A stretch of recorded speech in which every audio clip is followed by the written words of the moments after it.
Hello everyone and welcome to the new lecture in the classical mechanics course, and I hope you all are doing well. So let's start the new topic today, and because it's not new and we had already covered it, we were talking about this Lagrangian dynamics and variation principle. So this is the course of classical mechanics. So let us quickly move to this. In the last class, what I covered is the Hamilton's least action principle, or Hamilton's principle, or the least action principle, basically. So that tells you that if in configuration space, if my system moves from literally moves from one position to the another position, that is from one point to the another point in configuration space in time t1 to t2, then if you calculate the action integral, which is basically the line integral along the path which is your particular object is following, then you do your line integral this from x1 to x2 of the functional, which is representing the path, is going to be going to have the stationary value. Okay, so this we have discussed, and then when you demand this, that if in your path, when some system say in physical space I will talking about, so from going to one x1 y1 to another x2 y2, and this is, if this is the original path of this from this point to this point, and then you vary from this path to some other path. Okay, so then this is this variation that which you basically is like this is your actual path, and this is your varied path. If you remember, you write the varied path in terms of some parametric form, that is, this is x0 plus alpha eta x, because this alpha is going to give how much the magnitude, what is the variation of at particular x is determined by the alpha, and this eta x gives you the form of the path which you are going through. Okay, and the deviation from this, that is deviation from this is your delta y. So this is y axis, so this is delta y, and then you demand that when you have infinitesimal deviation from the actual path, then this delta I, this if you say this is your line integral, delta I is going to be, or you say that in terms of the delta I with respect to the delta F at alpha is equal to 0 is going to be 0. This we had already done, and by demanding that the condition on this functional, this f, the condition on this functional, we find out has to follow the Euler-Lagrange equation. So why I am telling this as a functional, f is a functional because it's depending on a function, y depending upon y is itself is depending upon x. So this is what we had done, and based on this we are going to do certain problems, because in variational calculus this we have applied to the variational calculus, because in variational calculus what we were talking about is to minimize the path. Okay, to that you need a function that minimizes the function. Okay, because in differential equation, in differential calculus, you find a point that minimizes where your function is minimum.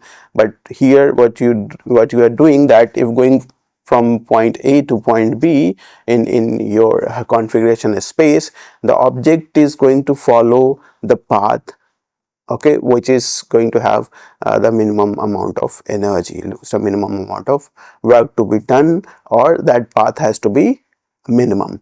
So for that you want this integral, this line integral or action integral has to have the stationary value. That stationary value means if you have some infinitesimal fluctuation from the actual path, that is going to be 0. Okay, so and for that condition, then for this extreme problem, that this functional is following this Euler-Lagrange equation. This is what we have done. Now let's move to the certain example, few beautiful examples which gives you that how to minimize, how using this condition to find out the minimum path between 2 points on different surfaces. So that is that path is known as the geodesic, because the curve that gives the shortest distance between the 2 points on any given surface is named as the geodesic of that particular surface. Okay, because in case of plane, you know the distance between the two, the shortest distance with the 2 point is going to be a straight line. So this is what we are going to calculate in my first example, that is the shortest distance between the 2 point in a plane. Okay, so how to find it? I just have just have a 2 point in plane. This is my x and y plane, so I have 2 point in my plane. So this is you write x1 y1 x2 y2, and then you find what is the distance between what is this dx and what is this this is your dy. Okay, so then this is your, you find this is ds. So this distance with length of between these 2 points is, you can clearly see that this is going to be dx square plus dy square, because if you say this is my x1 y1 and this is my x2 y2, and then you have you can have the this relation, that dx square plus dy square. So this is for if you suppose, because we've been talking about in terms of the arbitrary infinitesimal length, or if I have, so this is my ds basically going from 1 point, this is for 1 point to the second point. Okay, so if I integrate it from this x1 to x2, okay, so this is what I'm going to get is I have to integrate my ds over the whole path from the initial position to the final position, and then if you take ds dx common, so this becomes, if you take dx square common, so this is 1 plus dy upon dy square upon dx square. So this dx square is get outside from the square root, and I have 1 plus dy by dx square, and this dy by dx square is termed as y dot in for. So this is my, now this is my what this is my action integral, because if you remember, action integral is nothing but going from this x1 to x2. I have a functional which depends upon y dot, and this is independent variable x dx. So this is my functional. So my functional is 1 plus under root y dot square. So if this integral, this action integral is to be minimum, so this functional must follow this Euler-Lagrange equation. So you can simply take the df by dy and df by dy dot, and then put it into this equation and equate to 0. So you'll get you'll get what is going to be the minimum path between these 2 points. So here you can see that, because there is a y, so I don't have any y dependence here, because this is just 1 plus y dot square. So df by dy is going to be 0, and then I'm going to have so df by dy is going to be 0 in this case, and you can have df by dy. So now for y dot I can explain. So my f is basically 1 plus y dot square. So when you define df by dy, so this is df by dy dot is going to be, this is 1 by 2 1 plus y dot square, because this is 1 plus y dot square 1 by 2, so 1 by 2, this is 1 by 2 minus 1, and then dy dot of y dot square. So from here you get this is 1 by 2 and 1 plus y dot square minus half, and then you get twice y dot. So this 2 will cancel out, So you have y dot, and this minus half will come down. This is going to be 1 plus y dot square. Okay, so and now we had to take this because this is 0, so this is going to be a constant d dx of this quantity, so it's going to be constant. So this is the whole, this is going to be a constant because it is not varying with x. Okay, so this is not varying with x. So the solution of this, this is very straightforward. So that is going to be y dot is going to be a. Okay, there is no other solution. This is very straightforward. So this, if I put y dot equal to a here, so I get a 1 plus a dot a square. So if you square this a square, this is 1 plus square root is not there because you're squaring this. So and then c square. So this a, and then you get this get a square c square. So this is c square plus a square c square equal to a square. From, if you cross multiply this, and then you get a square from c square from here, or you can, what you can have, this is c square or a square, you see the 1 minus from here, this is going to be c square and equal to c square. So this is from here, a is going to be c divided by 1 minus c square. Okay, this is c divided by 1 minus c square. So now a is there. What is the constant? A. So y dot is going to be in terms of, this is going to be in terms of the constant. Okay, so because y dot equal to a is, this is y dot is basically dy by dx is a. So if I integrate it, you get dy equal to a, I can take constants.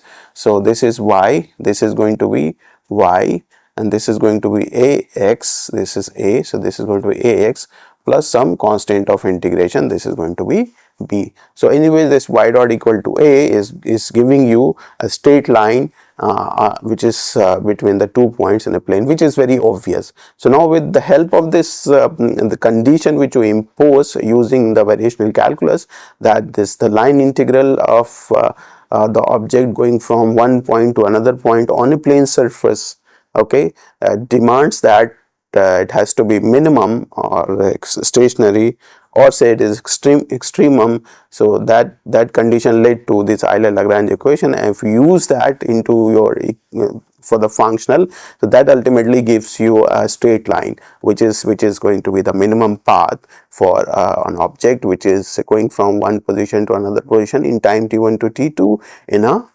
plane curve. Okay, now let's try to look for the different curve, different surface. The second surface is a sphere. So if you have a 2 point on a sphere, say this is point P and this is point A on the sphere. On the sphere I have 2 points. So what is the minimum distance between these 2 points is going to be? This is what let us try to calculate it. So that geodesic, that minimum path is going to be the geodesic on the 2 point on the surface of a sphere. So when you're talking about the sphere, so then naturally you are going to use the spherical polar coordinates. So then spherical polar coordinates, I'm not going to calculate those spherical polar coordinates. These are all standard. In spherical polar coordinates, you have r, the coordinates are, you have r, radius of the sphere, and then theta angle, and then you have a phi angle, azimuthal and rotational angle you have. So in terms of these coordinates of a spherical polar coordinate and the Cartesian coordinate x, y, z, so if this is going to have x, y, z, so in terms of r theta and phi and x, y, z from Cartesian to polar coordinate, you have x is equal to r sin theta cos phi, y is equal to r sin theta sin phi, and z equal to r cos theta. These are very straightforward geometry. So now we have to find the ds, the distance between these 2 points. That is what I'm going to find in my integral. And so this is going to be dx square plus dy square plus dz square. Okay, it is simple because this is going to be have x1 x y1 z1. This point is going to have x2 y2 z2. So then you have dx square, dy square and dz square. And from here you can find, because like dx, dy and dz. So dx, if you see the dx, so r, because r is constant, so it's not going to be differentiated. First you have to differentiate with respect to sine theta. So you have r sine theta becomes cos theta, and then you have d theta. Cos phi remains same. And then the second thing, you have r, like keep constant sine theta and differentiate with respect to cos theta. Cos theta becomes minus cos phi becomes minus sine phi. So this is going to be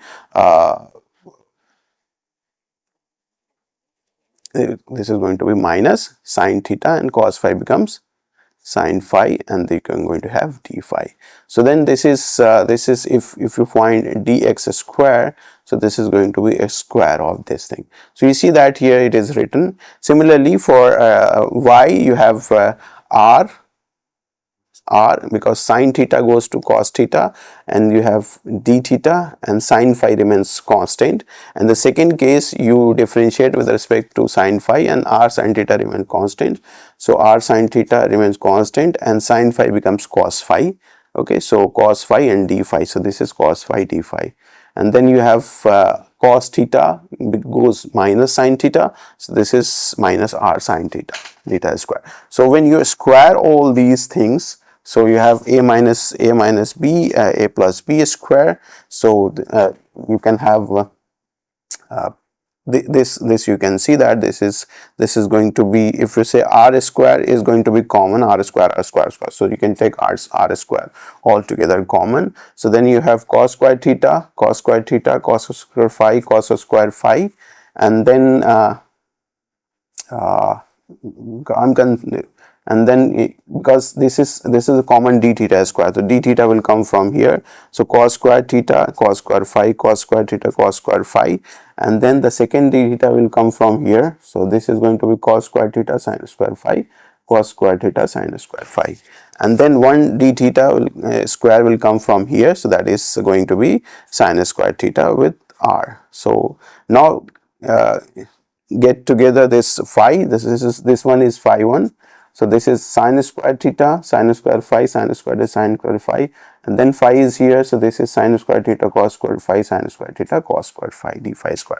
So you all together you take r square common, d phi square and d phi square, and then from here you take this this cos theta as constant from here and here. So this becomes cos square phi, and sin square phi is going to be 1.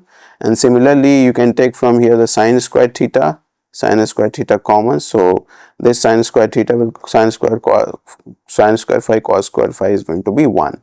So then what you come to a relation, that is because if we take ds, this will become going to be under root.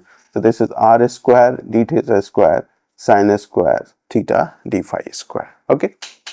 So this standard when you do in a spherical polar coordinate, you do this thing. So now I can take r d theta square, r square d theta square common. So this is outside this, and then because so you get d theta, you get 1, and sin square theta is going to d phi by d theta square. This is straightforward, and this is d phi by d theta I'm going to use as phi dot. Okay, so because d theta by d dot I'm going to get z phi dot. So now ds, my line integral or action integral is 1 minus sin square theta phi dot square. Okay, this is my functional now. This is my functional,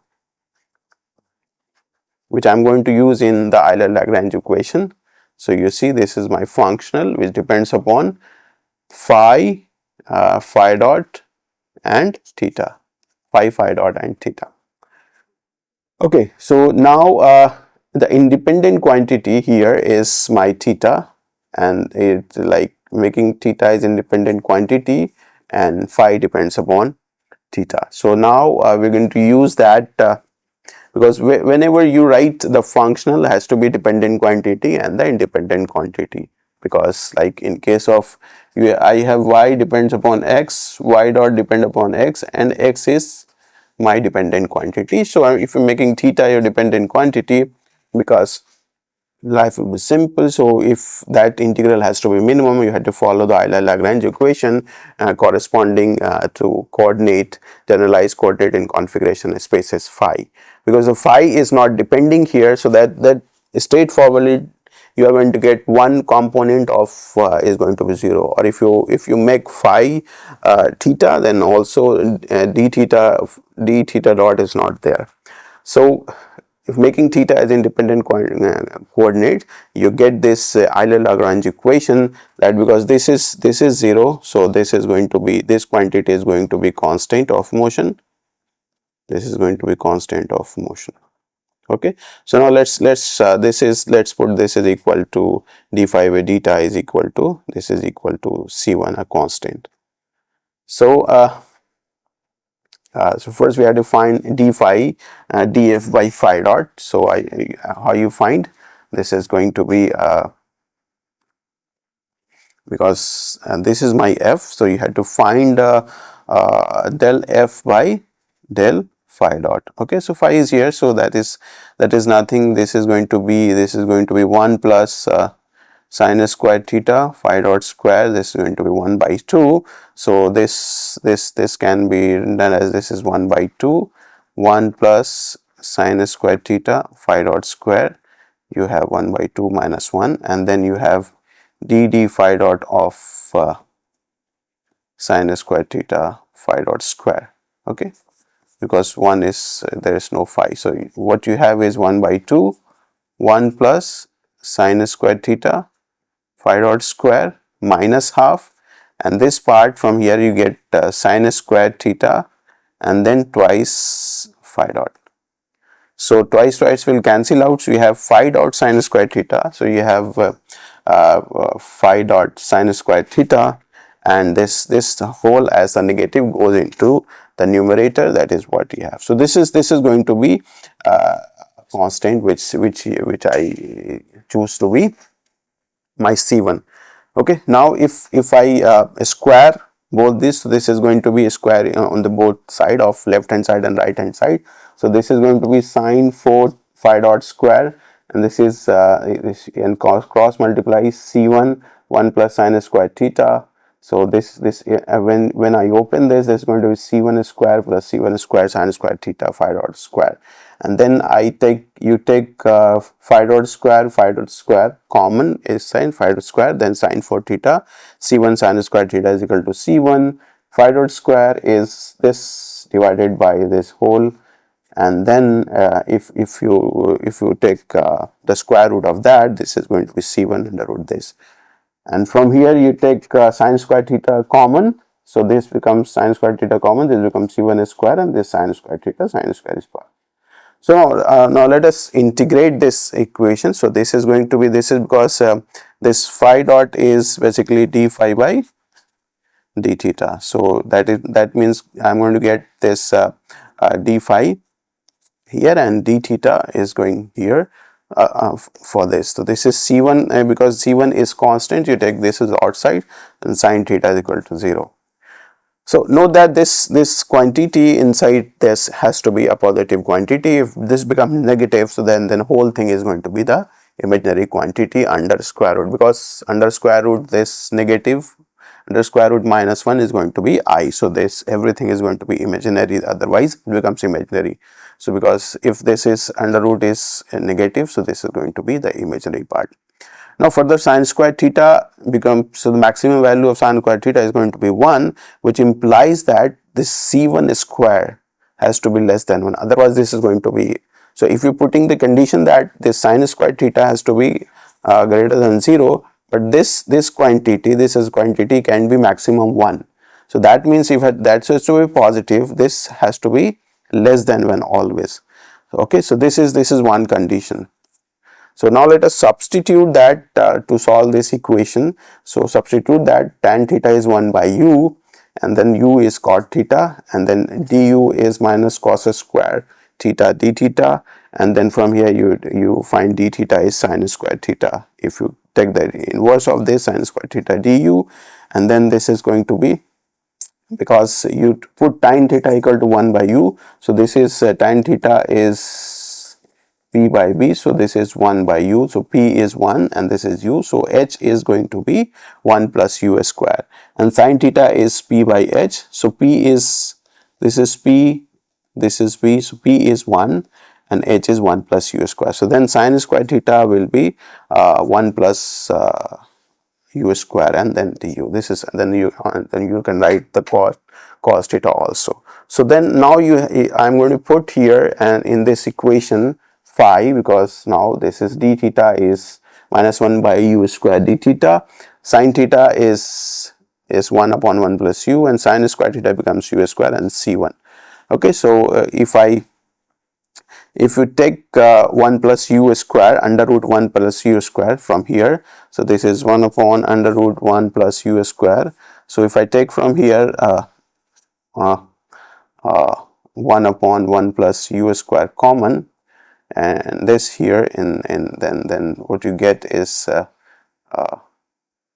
okay, you take this one as 1 minus c1 square 1 plus u square. Okay,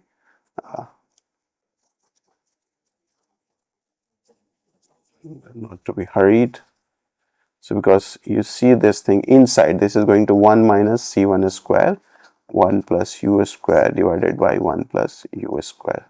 Okay, and this is all under root, so I can take 1 upon under root 1 plus u square common, and with this it becomes 1 upon 1 plus u square, because square root will cancel out. So this is what I'm going to write is 1 upon under root 1 plus u square 1 minus c1 square 1 plus u square. This is what, so this 1 plus u square 1 plus u square becomes a square, and this will cancel out with this factor.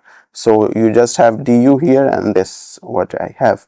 So now then again I'm going to give c1 constant, so this becomes 1 upon c1 square, and this becomes 1, and this becomes u square. But this quantity, because the denominator has to be always greater than 0, so this quantity has to be greater than 0. So because already we discussed that the c1 has to be less than 1. Okay, c1 has to be less than, if c1 is less than 1, then this let's try this to, this whole is like, if this whole c1 minus c1 square is c2, then has to be greater than always 1. Okay, so when you put this condition, so I'm going to write this whole as c2 square minus this u square, and then this is standard relation, which is a cos inverse u by c2, and this one is integration constants. So this is the equation of the geodesic on a sphere, where the constant, this c2 and c3 can be found from the initial boundary condition that any path has to from this endpoints. Okay, now how we can understand this equation, because so if we see that I take phi minus c3 cos inverse u by c, phi minus c3 cos inverse u by c2. So if I take this cos inverse here, so this is cos, and this is u is, if you remember, 1 by u is tan theta, so u is cot theta by c2. This can be right cos theta by sin theta and c2. So let's multiply by this is cos phi. If I open this, cos a minus b, so cos a cos b and sin a sin b, and this is all I have, and then multiplied by both sides by r sin theta and r sin theta, and then r sin theta. So what I'm going to get is you see that this is r by c2, and sin theta will cancel out, so r by c2 cos theta, and then r sin theta cos phi, okay, is my x, and r theta sin phi is my y. Okay, this, okay, so this is my, so this is my constant, because c3 and is constant, so this is going to be a x and this is going to be by, and this is going to be this is also constant, so this is going to be cz. So this is going to be equation that is ax plus by and cz equal to 0, where a, b, c are cis. So this is the equation of a plane passing through the origin of a sphere. So if you cut the sphere and that somewhere, so if you have a sphere, maybe the plane can cut the sphere from anywhere. So this is going to give you a slice at this position. But if your plane is cutting, and that is passing through the center of the sphere, like in this condition, from this position or from this position, in what direction, infinite direction, if you cut the sphere, but that plane has to pass through the origin, and that circle is known as the great circle, and that is the equation of that circle is ax plus by plus cz. So therefore the shortest path between the 2 points on the sphere of a circle is always going to be the curve of that great circle, which is there when the plane is cutting, and the one plane is cutting passing through. If the center of this is somewhere here, and the plane which is cutting through, so this is making a circle which is passing through the center of this. So then any curve on that circle between these 2 points is going to be the minimum for that minimum path for that 2 point on the sphere. So I think I'll stop with these two equations, like I did 2 point on the plane and 2 point on the surface of the sphere. So in the next class we will do 1 or 2 more problem. So with this I'll stop here. Thank you very much.